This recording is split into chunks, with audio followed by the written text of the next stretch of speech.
በርካታ የአርሰናል ደጋፊዎችን ያበሳጨ ድርጊት እንግዲህ ትላንትና ማንቸስተር ሲቲ ከቼልሲ ጋር በነበረው ጨዋታ ተፈጥሯል።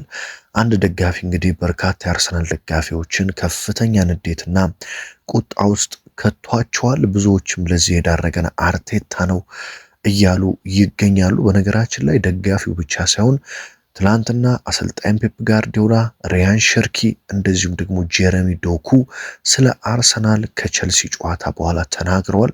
የዓለም ሁሉ አይን እንግዲህ አሁን የእንግሊዝ ፕሪሚየር ሊግ ማንቸስተር ሲቲ እና አርሰናል ላይ ሆኗል ማለት ነው። በርካታ የአርሰናል ደጋፊዎችም በታሪካቸው ለመጀመሪያ ጊዜ ምናልባትም የሻምፒዮንስ ሊግ ጨዋታ ምን ነው በዚህ ሳምንት ባልኖረ የሚል ምኞት ውስጥ የገቡበት ሳምንት ነው ብዬ መናገር እችላለሁ። ይሄ ደጋፊ ያደረገው ምንድነው? ፔፕ ጋርዲዮላ እና የማንቸስተር ቸርኪና ዶኩ ስለ አርሰናል የተናገሩት ነገርስ ምንድነው? አርቴታና የአርሰናል ሰራዊትስ ለዚህ ምን አይነት ምላሽ ይሰጣል የሚለው እንግዲህ በጣም በጉጉት የሚጠበቅ ነው። በነገራችን ላይ የሚቀጥሉት 180 ደቂቃዎች ሁለት ጨዋታዎች የአርሰናልን የውድድር ዓመት ይወስናሉ።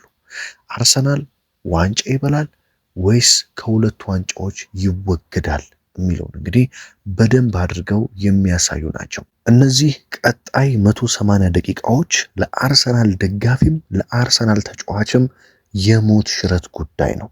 አርሰናል ሮብ ዕለት ከስፖርቲንግ ሊስበን ጋር በኤምሬትስ ጨዋታውን ያደርጋል። ያንን ጨዋታ የሚሸነፍ ከሆነ ከአውሮፓ ሻምፒዮንስ ሊግ ይሰናበታል።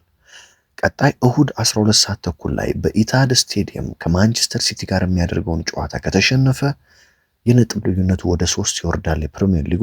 ከዛ ሲቲ ቀሪውን ጨዋታ ካሸነፈ ከአርሰናል ጋር ያለው የነጥብ ልዩነት እኩል ይሆናል። ነገር ግን አርሰናል ሮብ ስፖርቲንግ ሊዝበንን የሚያሸንፍ ከሆነ አውሮፓ ሻምፒዮንስ ሊግ ግማሽ ፍጻሜን ሲቀላቀል 4 ውስጥ ሲገባ ቀጣይ ሳምንት እሁድ ሲቲን ማሸነፍ የሚችል ከሆነ ደግሞ ድጋሚ የነጥብ ልዩነቱን ወደ 9 አስፍቶ የፕሪሚየር ሊግ ዋንጫ መዳረሻ ወደማይቀረው ኤምሬትስ ስቴዲየም መሆኑን ለዓለም ማሳየት የሚችልበት ትልቅ 180 ደቂቃዎች ይጠብቁታል።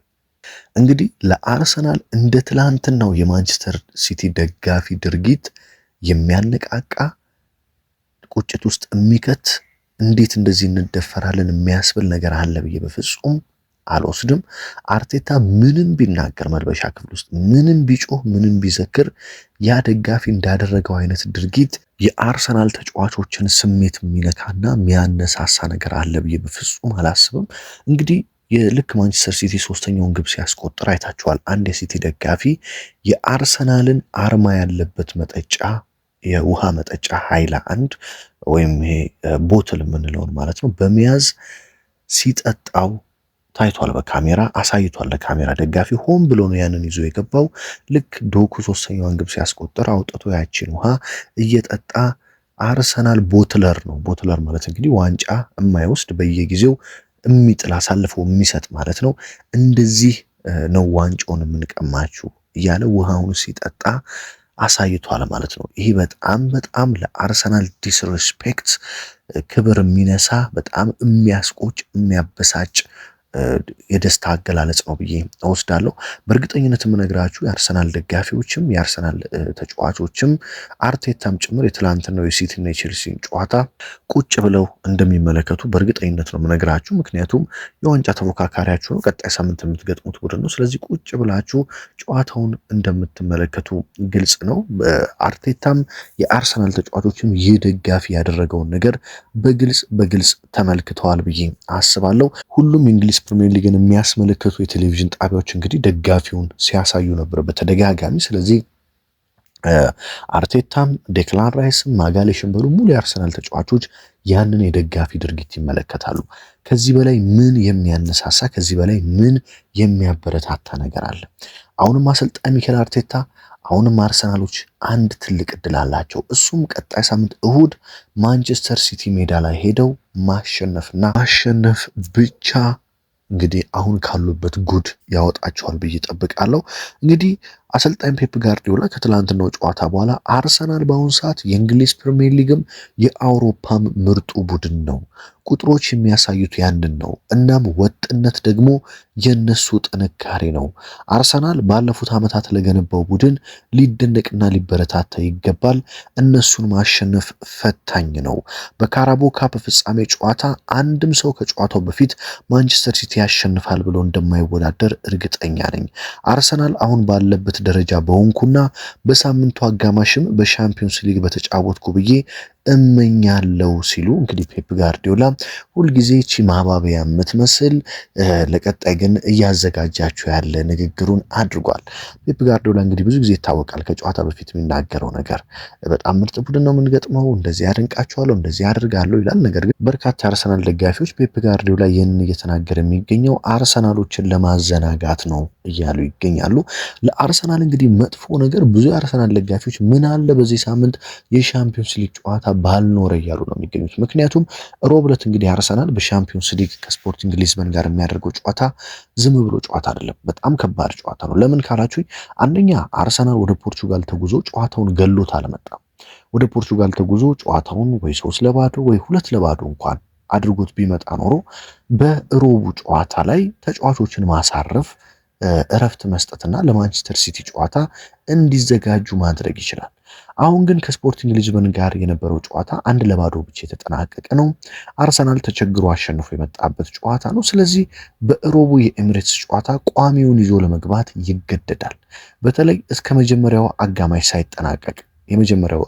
ሳይጠናቀቅ አንድና ሁለት ግቦችን አስቆጥሮ ማይወጣ ከሆነ ስፖርቲንግ ሊዝበን የሚያስቆጠረው 0-0 ጨዋታው የሚቀጥል ከሆነ እስከ መጨረሻ ደቂቃ ድረስ ቋሚ ተጫዋቾች እንዲጫወቱ ይገደዳሉ።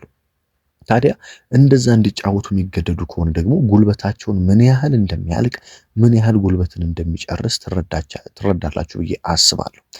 ሲቲ በአንጻሩ ሳምንቱን ሙሉ ምንም ጨዋታ የለበትም። በደንብ ረፍት አድርጎ አርሰናል ከስፖርቲንግ ሊዝበን ጋር የሚያደርገውን ጨዋታ ተመልክቶ በቂ ረፍት አግኝቶ ሪከቨር አድርገው ነው እሁድ ዕለት በሜዳቸው ኢታድ አርሰናልን የሚጠብቁት።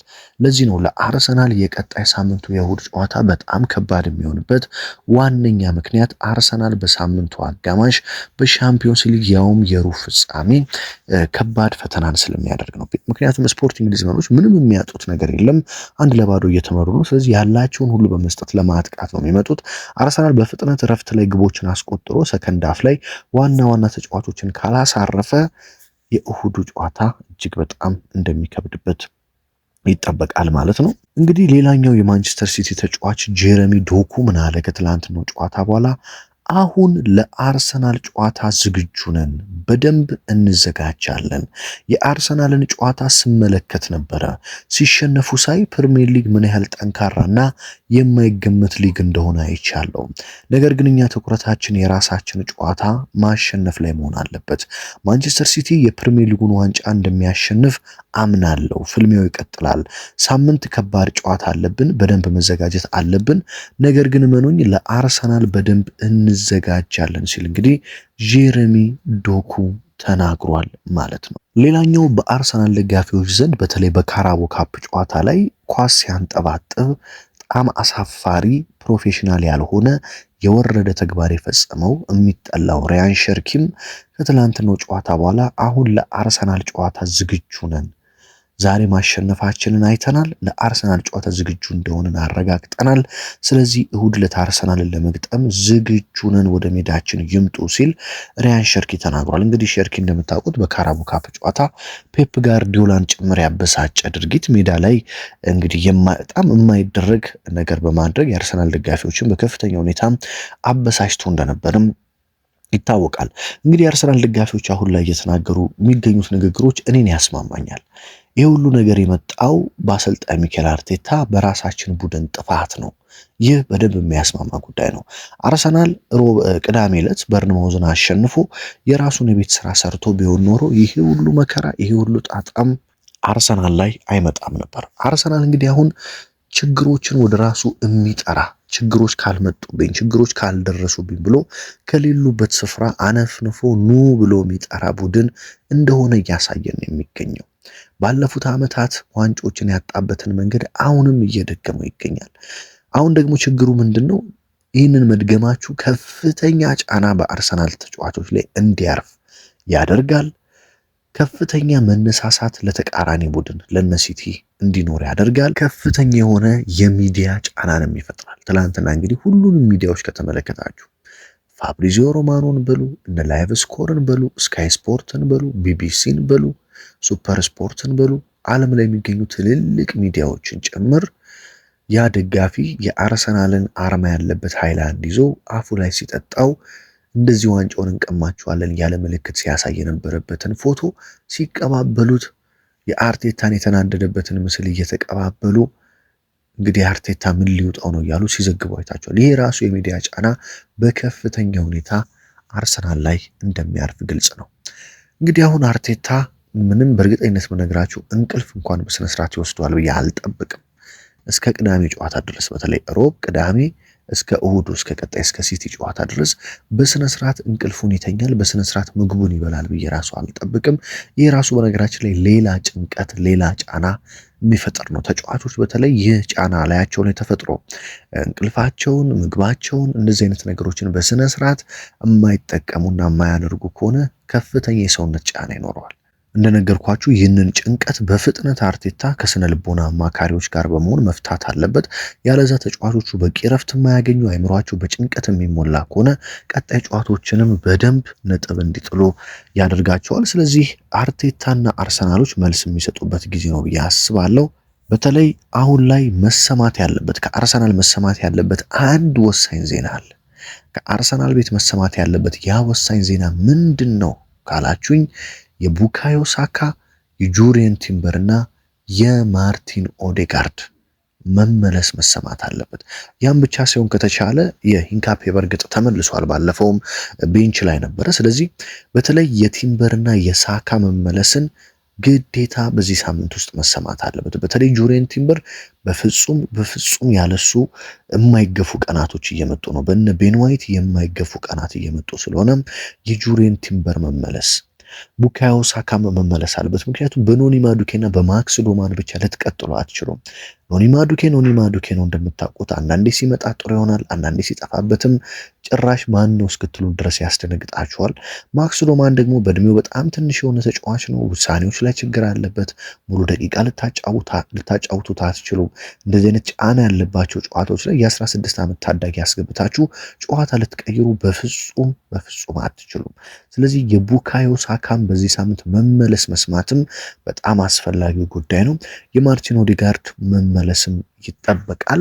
እንግዲህ ሪካርዶ ካላፊዮሪና ፔሮ ሂንካፔም ለስፖርቲንግ ሊዝበን ጨዋታ ዝግጁ ይሆናሉ ተብሎ ይጠበቃል። እንግዲህ ዛሬ አርሰናሎች ልምምድ አላቸው። ከሮቡ ጨዋታ በፊት ነገም ልምምድ አላቸው።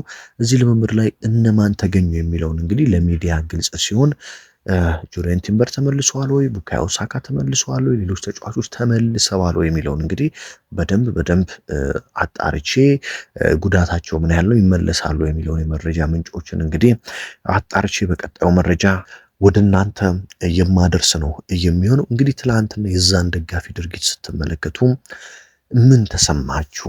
ይህንን እንድትነግሩ ይፈልጋለሁ። ግን አንድ ነገር እዚህ ጋር ማንሳት ፈልጋለሁ። አዎ በጣም የሚያበሳጭ ነገር ተፈጥሯል። ደጋፊዎችን የሚያሳዝን ነገር ተፈጥሯል። ነገር ግን ቢያንስ እስከ እሁድ ድረስ እስከ ዓመቱ መጨረሻ ድረስ ከክለባችሁ ጎን ልትቆሙ ይገባል። ደጋፊዎች በአሁን ሰዓት ነው ደጋፊ የሚያስፈልገው አርሰናል በአሁን ሰዓት ነው። ምክንያቱም ሲያሸንፍማ ሁሉም ሰው ይደግፈዋል፣ ጥሩ ሲሆን ሁሉም ሰው ይደግፈዋል። እንዲህ በወደቀበት እንዲህ በታመመበትና ከፍተኛ ጫና ውስጥ ባለበት ጊዜ አርሰናል ድጋፍ ያስፈልገዋል። በውጭ ሀገር ያሉ የአርሰናል ደጋፊዎችም ይህንን ይረዳሉ ብዬ እኔ በግሌ እጠብቃለሁ። ስለዚህ በቀጣይ ሳምንታት በተለይ እሁድ ዕለትና ሮብ ደግሞ የሚደረገው የሻምፒዮንስ ሊግ ጨዋታ በጣም ለዓመቱ ወሳኝ ይሆናል። የእናንተን ሀሳብ ግን ኮመንት ላይ እንድታስቀምጡልኝ እፈልጋለሁ። አርሰናል ሲቲን ማሸነፍ ከፈለገ ምን ማድረግ አለበት? አርቴታ በድጋሚ የደጋፊዎችን ደስታ ለመመለስ የዋንጫውን ተስፋ ለመመለስ እሁድ ዕለት በኢታድ ሲቲን ለማሸነፍ ማድረግ ያለበት ነገር ምንድን ነው የሚለውን እናንተ የሚመስላችሁን ኮመንት ላይ አስቀምጡልኝ። በቀጣይ ደግሞ ስለ ቲምበር፣ ሳካ፣ ኦዴጋርድ፣ ካላፊዮሪ፣ ሂንካፔ የመሰሉ ተጫዋቾች ከጉዳት ይመጣሉ ወይስ ምንድነው ያለው ነገር የሚለውን ወደ እናንተ ሰፋ ባለ መረጃ የማደርስ ነው የሚሆነው። በሌላ ጥንክር በሌላ ወሳኝ መረጃ እስከምንገናኝ ድረስ በያላችሁበት ሁሉ ሰላም ተመኘሁላችሁ።